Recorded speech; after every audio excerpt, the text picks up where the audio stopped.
Good morning. Good morning. Thank you all for being here. I'm delighted to be with both of my senators. I know I speak on behalf of myself and Congressman Langevin. Great to be with Jay Moreau, the president of the local here, 387. Big round of applause. Also, George Nee, one of the great labor leaders in our country. Thank you, George. But look, the U.S. Postal Service is a beloved institution in this country, and it's because of the extraordinary dedication of the men and women who work in the Postal Service. And as the Speaker likes to say, the Postal Service was what helped knit together the 13 original colonies into a country, into the United States of America, because there was communication and a connection. And that function remains today.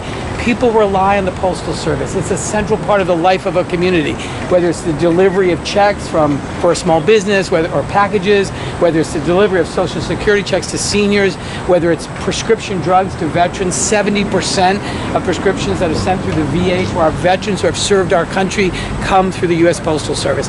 And of course, in the middle of a global health pandemic, the Postal Service takes on even greater responsibilities because of all of those things, plus the ability to vote from home.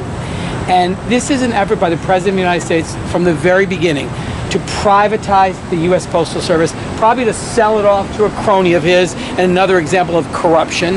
But this is an effort to degrade the quality of the U.S. Postal Service by putting in a set of what DeJoy calls operational changes. What they really are changes to make mail be delayed, to degrade the service to the American people, and frankly to delay the delivery of ballots during a presidential election. And the postal workers, to your credit, these are not just regular employees. They are deeply bothered by this because they're part of a great tradition. In rain or sleet or storm, everything is delivered on time and people do it and they take pride in it. This is a disgraceful effort by the Republican president and Mr. DeJoy to undermine this incredibly valued American institution that plays a very special role in our democracy.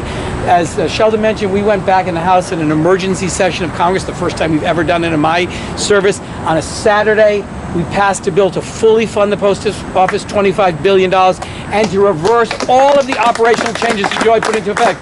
And by the way, this wasn't a number we pulled out of the air. This was the unanimous recommendation of the Board of Governors, all of them appointed by President Trump. They said they need $25 billion. That legislation is sitting in the Senate. I know Senator Whitehouse and Senator Reid are pressing Mitch McConnell hard. This is really up to one person, Mitch McConnell, to bring that bill to the floor and to pass it to protect and save the Post Office. So thank you for adding your voices. I am sorry that as employees of the Post Office, you have to do this, but I really am grateful that you are, so thank you so much. Oh, now the president.